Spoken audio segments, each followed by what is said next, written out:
First of all, I'm an author, but prior to being an author, I was a manager, entertainment manager and producer, and I've worked with some of the greatest artists that are out there. I've worked as a manager for Shantae Moore, Toni Braxton, Fantasia Barrino.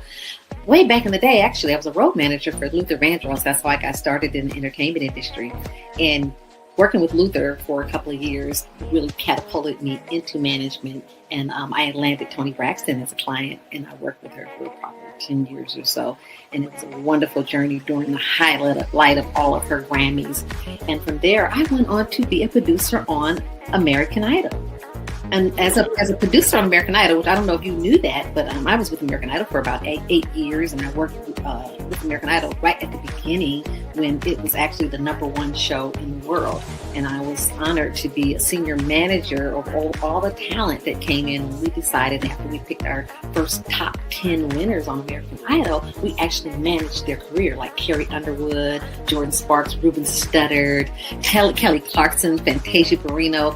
And a lot of these people have come to be very, very successful, not only in music, but in TV. And a few of them even have Oscars for movies. So it's been, my life has just been very, very colorful. And now I am trying to wind down into another season of my life, which is being an author. This is my second book. My first book was entitled, same thing, 10 Dirty Little Secrets, because it's a series. But the first one was 10 Dirty Little Secrets about entertainment that nobody wants to tell you about. As opposed to this book is 10 Dirty Little Secrets about internet dating that nobody wants to know. And during COVID, where everybody was just at home trying to figure it out, especially people in the entertainment industry, because they couldn't work, you couldn't get on an airplane, you couldn't travel, you couldn't make money, and you had to become creative and find ways to still drive an income, still stay present. And at that time, podcasts were really, really new, and people were just starting to get online. And during this time, where everything was just dead, I was like, I'm going to write a book. I have nothing else to do. My clients can't work. We can go in the studio. We can make new records. We can't release them. And I did a lot of reflection, and I wanted to talk about, and this is the secret. The book is called 10 Dirty Little Secrets because it's kind of clickbait. It's a great way when you say dirty. It makes people go, oh, it's dirty. It's a nasty little book. Or they're going to be gossiping, or it's going to have a lot of drama in it. But really, it's the small print, the things that people don't tell you about. That's the dirty little secret. Internet dating, and even in entertainment, honesty. This is really underrated, and I'm going to explain what it means. It's honesty, transparency, and then I have 10 rules of engagement, because that's really, really, and then the 4 seasons. So so this is what I'm going to share today, because I have 10. Actually, I have more than 10. I got 100 more.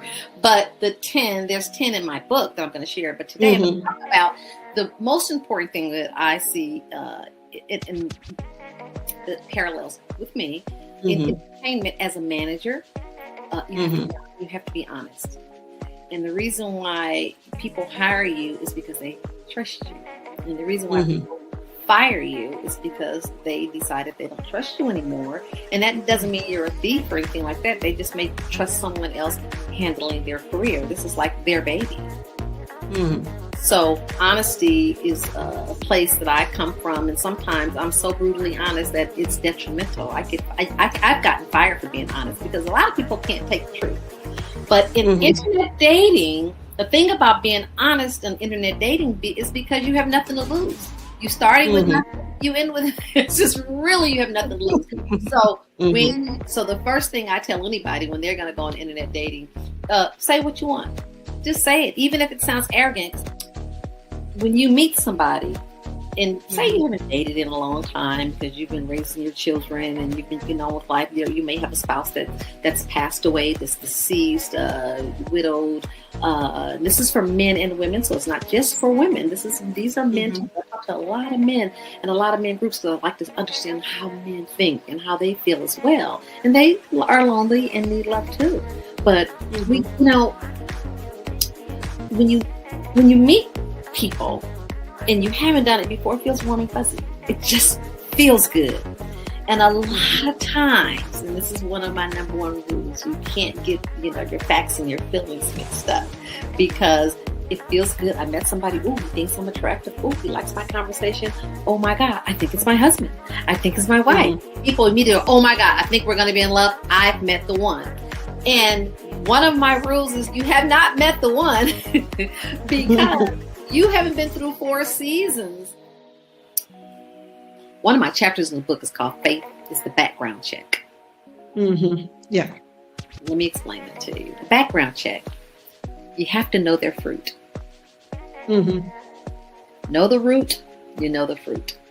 And I don't mean fruit from an apple tree. Know their children, their grandchildren, their parents, their siblings, their village of friends. Find out who people and what they're made of. And the situation is not a good situation. And guess what? Mm-hmm. Run for your life. Just run for your life. Know it early. Recognize it. Don't be in love with that first season because it's warm and fuzzy. If things don't seem like, if it walks like a rat, talks like a rat, moves like a rat, it's a rat. And it is time to go.